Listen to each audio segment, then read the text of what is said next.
This is hard. Not this, but this season. It's a hard season. It's been 75 Sundays. 75 Sundays since March the 15th, 2020, when we were told to lock down for 3 weeks to flatten the curve. 75 Sundays ago. Now, maybe I'm the only one. I don't know. Maybe I'm the only person that feels it. Maybe I'm the only one that doesn't like uncertainty. It doesn't like the way that things are going and the way that things feeling. I don't know. Maybe I'm the only one. I don't know, but I'm suspicious that I'm not the only one. But I don't know. I don't know anymore. I don't know if this will ever end. I don't know if that light that's coming toward us is the light at the end of the tunnel or a train heading directly toward us. I don't know anymore. I don't even know what normal looks like. I don't know when we'll get back to it. I don't know how long this is going to last. I don't even know what I don't know anymore. But I do know this. I know we are fashioned for times such as these. That we are called, as men and women of faith, to make a difference in days that are dark and difficult and discouraging. These are our days. These are our times. We are made for this mission. We are called to it. 2,000 years ago, when the young Galilean rabbi, Jesus of Nazareth, was sowing the seeds of this revolution that he invited us to participate in, that he called us to be a part of, to be difference makers, to be world shakers, to be people who entered into the difficult days and say, we want to make a difference. When he called us to that, he said, this is what I am calling you to. Took a number of different forms, and there were a number of different ways that he said it. But there was one day, standing on a small hill on the northern part of Israel, on the northern shore of the Sea of Galilee, he invited us, he invited his followers, he invited men and women of faith to join him in this impossible mission, to be exceptional. And he said, I'm calling you to be 3 things. I am calling you to be the salt of the earth, the light of the world, and to be perfect as your Father in heaven is perfect. Now that's hard. Now that's a high calling. That's an impossible mission, but that is what we are called to be. In days of darkness, in days of difficulty, in days of discouragement, we are called to be salt, light, and perfect. And should you accept it, this is our mission. Today I want to begin a conversation about what that means to follow that calling to be salt and light and perfection. But before we do, would you pray with me? Father in heaven, I would ask that the words of my mouth and the meditations of my heart would be pleasing in your sight, and that you would use your words spoken by your servant, anointed by your Spirit, to challenge us and change us, to make us people who make a difference in difficult days. Pray that you would make that difference in us so that we might live exceptional lives. Pray that for myself, for my family, for all of us here. For I ask that in Jesus' name. Amen. For perhaps as long as human beings have existed, we know archaeologically, historically, for perhaps even 8,000 years, that people have valued something that we take almost for granted. We see it as almost free, something that seems so common, it has very little value. But for millennium, people all over the world valued salt more precious than gold. Salt was considered one of the most valuable commodities on earth. In fact, in Chinese history, in Indian history, in Middle Eastern history, European history, and African history, there are stories and legends that revolve around the production and the discovery and the sharing of salt. Salt was actually used as money for thousands and thousands of years. In fact, the Latin word for payment is a word that we translate into the English language. It's the word salary. It comes from the Latin root of salt. Saltinistana is perhaps the oldest city in Europe. It is in Bulgaria, and archaeologists believe it was founded sometime around 5400 BC, and Saltisana meant city of salt. The city of Salzburg in Austria means salt castle. The roads that the Romans built throughout the Roman Empire, the extensive pathways and roadways that the Romans perfected in the Roman Empire were built in a large part to facilitate the movement and the production of salt. Wars were fought over salt. Salt was weaponized. In fact, it was a measure of the power of the conquering army when they would salt the soil of a conquered land, not just to inhibit the fertility of the land for future generations, but as a sign of their arrogance, that they could just spread salt over their enemies because they had such an abundance of it.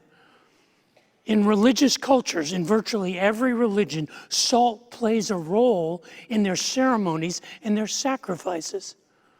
In the story of the Hebrew Bible, there are 35 different stories and references to salt in the Hebrew Bible. The first one is the story of Sodom and Gomorrah, where the angel tells Lot and his wife to flee. You remember the story? And he told them, when you flee, don't look back. But Lot's wife looked back, and she was turned into a pillar of salt. In Leviticus chapter 2, it refers to what's called the Hebrew covenant of salt. They were to put salt on their grain offerings when they offered them as offerings in the temple and in the tabernacle. Even Paul, the converted rabbi, Saul of Tarsus, referred in Colossians chapter 4 to salt as something that measured, that added value to our speech. Let your speech, your reasoning, be seasoned with salt. We have countless uses for salt: industrial uses, chemical uses, scientific uses, household uses. My mom used salt all the time. I don't know if your mother was like mine, but my mom made me gargle with warm salt water whenever I had a sore throat. She would make a salt compress that she would put on poison ivy or on bee stings. She cleaned her iron with salt and her cutting board with salt.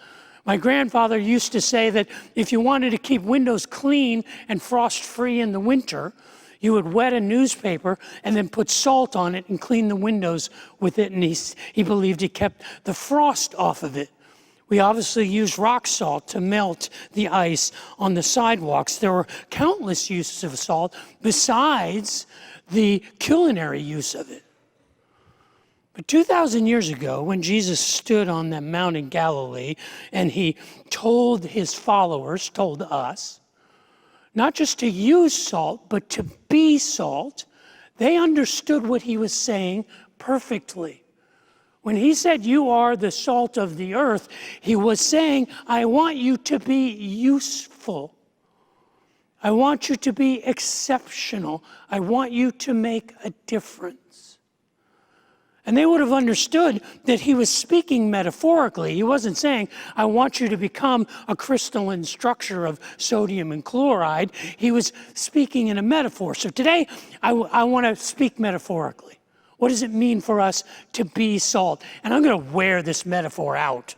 You are going to be like, okay, Dave, we get it. How many more metaphors can you get from salt? And I'm just giving you a fraction of them. And I'm going to wear you down to the nub with this today. But there were two things, I believe, that people in that audience 2,000 years ago understood very experientially what Jesus meant when he said, be the salt of the earth. And the first thing they understood was that salt was a preservative. For thousands of years, people had been using salt to preserve organic materials. For thousands of years, people had realized that if you salted meat, it cured it. And scientifically, the way that this works, basically, chemically, is salt is a group 1 element, sodium, and a group 7 element, chloride. And those are bonded together, but they're bonded together and they're always searching for additional electrons. And so when they come across hydrogen and oxygen, which make water, that bond includes the electrons from hydrogen and oxygen. 2,000 years ago, they didn't understand the molecular biology of what was going on in the organic material. They just understood that when you rub salt on the surface of meat, it drew the water out. It came out of the meat and then it was exposed to the atmosphere and it evaporated. And over time, what you were left with was dried beef or dried vegetables. And they didn't spoil because there was no hydrogen and oxygen. There was no water remaining in the organic material that allowed microbes and bacteria to grow. So the material never spoiled. They didn't understand how it worked. They just understood that it was useful to preserve things. You been to the airport recently? Like in the last couple months? Diane and I have made a couple trips and we were at the Austin airport 2 times in the last 2 months. And I got to tell you, it's bizarre. I mean, first of all, both times we were there, the place was jammed. It was wall to wall. It was as busy as I've ever seen the Austin airport. The line at security was over an hour long. There were literally hundreds of people in line. It was mass chaos. That wasn't the most unsettling thing. The most unsettling thing was everyone there had on a mask. Have you been in an environment where that's going on, a large crowd, or 100% of the people are masked? It's like being in a science fiction movie. I was unprepared for it. I was sitting in the concourse waiting for our flight, and I was watching hundreds of people walk by, all with the bottom 2/3 of their face covered. And even though there was a variety of different masks, they all looked the same. I can tell you in the 16 years we've lived in Austin, I've virtually never gone to the airport where I haven't seen someone I've known, or someone hasn't come up to me and said, and introduced themselves to me. I couldn't recognize anyone. And the most bizarre part of it was everybody looked exactly the same. It was like a weird science fiction movie where everyone had been homogenized, where it was almost robotic. It was a scene that I never would have imagined 75 Sundays ago. I think what we are called to be in a season like this, when we are called to be the salt of the earth, is we are called to be people who remember and never forget how important we are to each other, the importance of a shared life, in an experience, in a world where we have been directed to be isolated and separated and segregated. In a season that has lasted well beyond what any of us could have anticipated, a season of isolation, it is important for the men and women of faith who are the salt of the earth to preserve the value, the irreplaceable, unmistakable value of shared lives. And Zoom is not enough. It is caring for each other. It is keeping track of each other. Now, we can live in isolation. We can survive on our own. We are resilient as human individuals, but we are designed to live in community. And I believe it is our voice as the salt of the earth to say, never forget, we need each other. I think it's particularly important in this season in our culture to remember the essence of that. And to me, the essence of that I define as family. Family is that thing that you and I should be defending and advocating for and championing and seeking to strengthen, not to diminish the significance of it, but championing the significance of it, preserving the shared life that I define as a family when I'm in relationship with someone where your happiness and your contentment and your well-being and your success is as important to me as my own. That's what family is.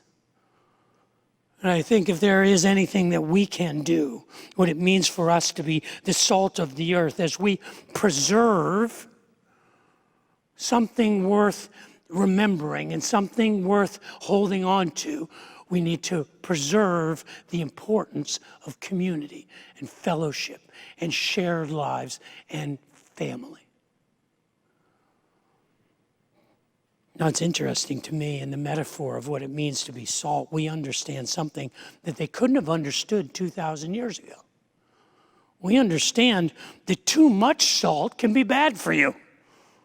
We know medically that this is somewhat of a warning, that there is a danger in having too much salt, that we can actually hold on too tightly to the form of something rather than onto its essence. Just enough salt to preserve what's important, not too much salt so that all that matters is the salt. The salt is designed to preserve something greater. That day in the Sermon on the Mount, that young Galilean rabbi, Jesus of Nazareth, was championing the idea that we are to be exceptional. And the first way we are to be exceptional is we are to be the salt of the earth. And that means to be preservatives. But a second thing that I believe that they understood that day was that salt is a flavor enhancer. Salt makes life better. Salt makes food taste better. Now, we understand how this works because we understand biology and anatomy. And the current theory of how taste works is that human beings have 5 primary taste sensations. They are salt, they are sour, bitter, sweet, and umami. In case if you don't know what umami is, it sounds like some kind of roll at a sushi parlor, but umami is actually the glutamic acid. It's part of what's in MSG, monosodium glutamate. So umami is that taste sensation that most of us would describe as savory. Like when you get a real fresh piece of fruit or a really full tomato and you have a slice of it and you eat it, or a great steak, it has umami because it has glutamic acid in it. Now, 2,000 years ago, they didn't understand what flavor was. They didn't understand taste buds. They just understood that salt made things taste better. We know this because the Latin word for salt and salted food is a word that we use all the time today. It's the word salad. Salad means salted vegetables in Latin. We grew up knowing it. I've known it my whole life. I mean, if you go to the grocery store, you will find an entire aisle of salty snacks. Rows and rows of salty snacks. You ever kind of felt like your body was craving salt? Well, you have, salted mixed nuts and salted cashews and salted pistachios. And then there's stuff that I never really understood, which is like super expensive chocolate. Oh, yeah. Yeah, here's a $10 chocolate bar. $10 for Ghirardelli Sea Salt Soiree. There's this was $8. This was a salted caramel milk chocolate bar. And this one was $3.50 for a lousy chocolate bar. Almonds, sea salt, and dark chocolate. And I realize some of you right now are like, give that to me. My parents understood that salt made things taste better. But what's actually going on? What's happening biologically? What does salt do to our taste buds to enhance the flavor, to change the flavor of things? And so I decided I was going to research that for the last couple of weeks. And as I was researching it, I found this really great article, scientific article online. And the person said that what happens technically is that salt specifically suppresses bitterness. That salt suppresses the bitter taste. And I thought, that will preach all day long. Talk about a metaphor. Talk about a strong metaphor. You know what we're supposed to be as the salt of the earth? We're supposed to suppress the bitterness. We're supposed to go out there and tell people, shut up. Stop with your whining and your complaining. I was all about this. I was like, this is going to be a great message. I'm going to tell everybody, you know what it means to be salt? We go out and we suppress bitterness. That's what we do. But I was double checking my research. And one of the ways that I double check my research is I reach out to a Riverbend friend of mine who is a nerd of the highest order. I mean, he is an Ivy League educated scientist, and whenever I have a question about engineering or physics or chemistry, I double check with him.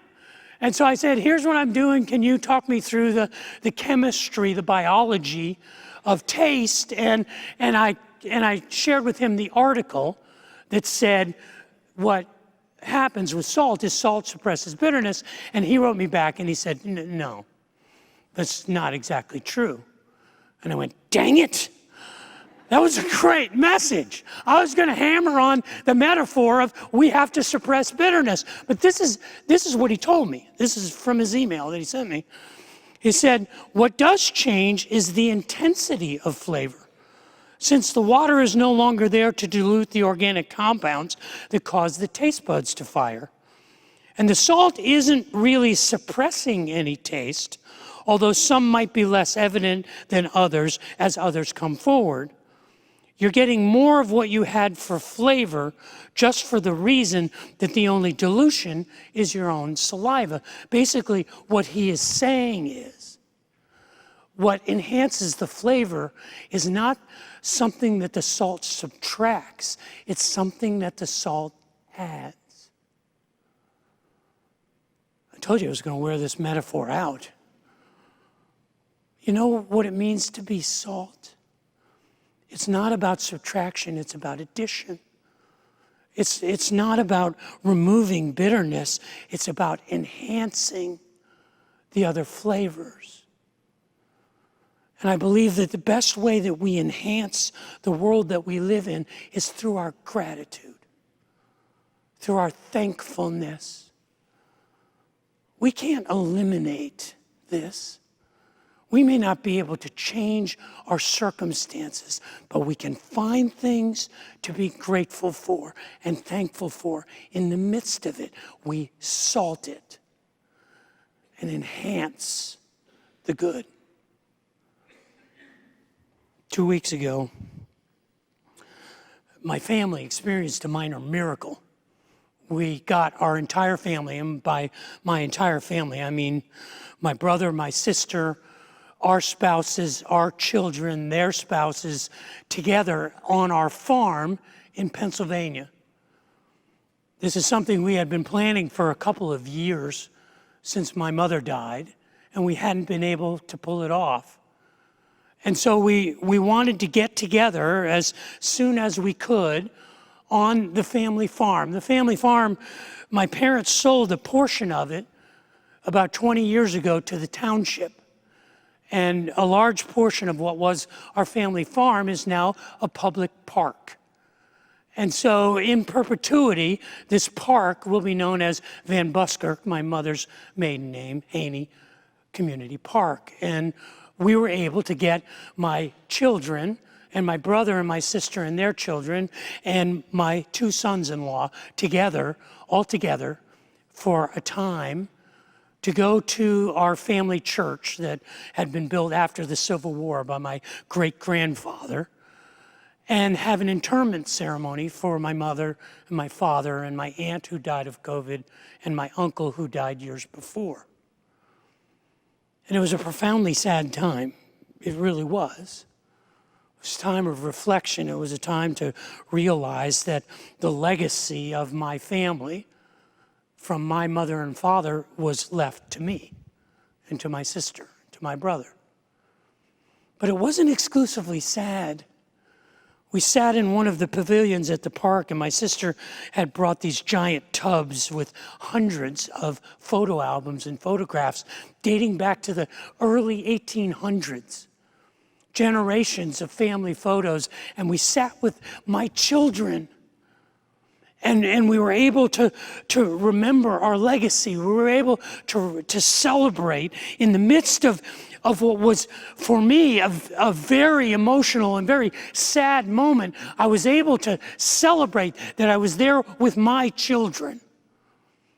But there was this moment that was exceptional. I was able to go with my two sons-in-law. Well, one, Jeremy, is my son-in-law. Brendan is going to be my son-in-law in 3 weeks. And so I took the two of them, and we climbed into what was the barn that my grandfather built. And I showed him the old hand-hewn timbers and talked about when I was a boy, and I used to get in trouble climbing around the rafters of the barn. And then we climbed down into the basement, what was the milking barn of the barn. And I took them over to a plaster inscription that I remember from when I was a boy.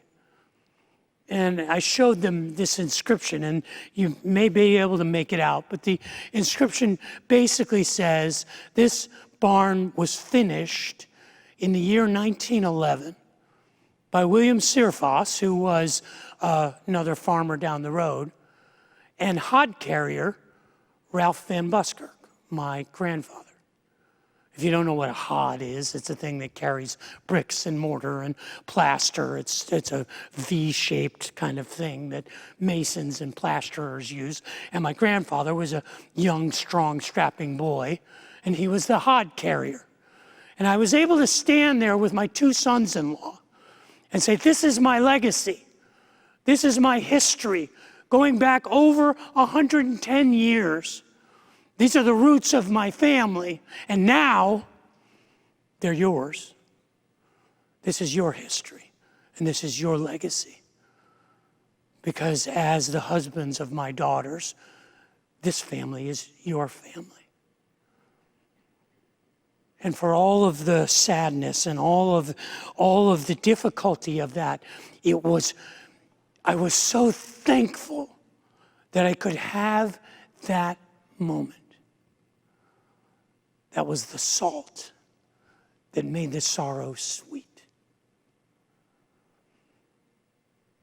I believe that as that young Galilean rabbi, Jesus of Nazareth, assembled his followers, much like we are gathered here today, and he challenged them to be exceptional. They knew exactly what the metaphor meant when he said, you are the salt of the earth. But that wasn't all that Jesus said there that day. He didn't simply say that we are to be the salt of the earth. We are to be exceptional. We are to be useful. There was a warning. He went on to warn us. And he said, what good is salt if it loses its saltiness? How can it be made salty again? It's good for nothing except to be thrown out and trampled underfoot. Chemically, what Jesus was talking about is when the bond breaks between the sodium and the chloride, when it is no longer salt, it is two separate elements. And we know scientifically that when you break down salt into its individual elements, sodium and chloride, it's not only not salt anymore, it's actually poison. It's actually dangerous. It's actually corrosive. And I told you I was going to wear out this metaphor, but I think the warning is when the bond is broken between us and our Creator, we are in grave danger.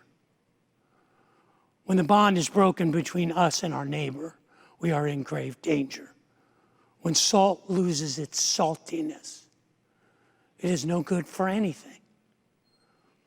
You want to know the easiest way that salt can lose its saltiness? If it never gets out of the shaker. If it just stays in the container, then it's useless.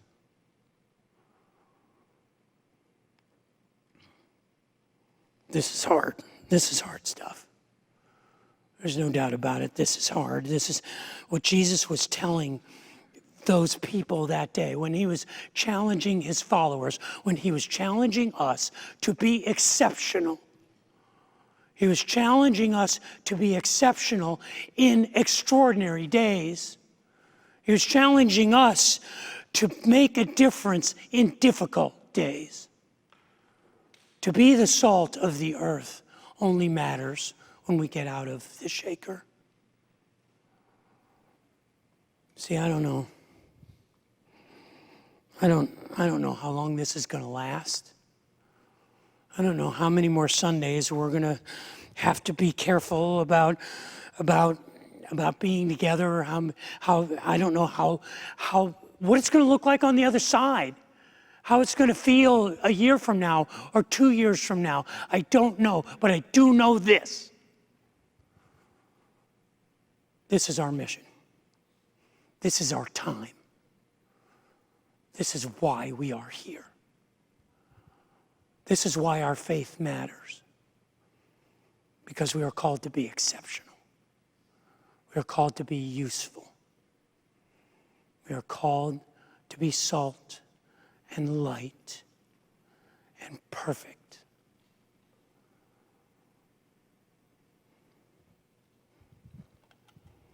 Stay salty, Riverbend.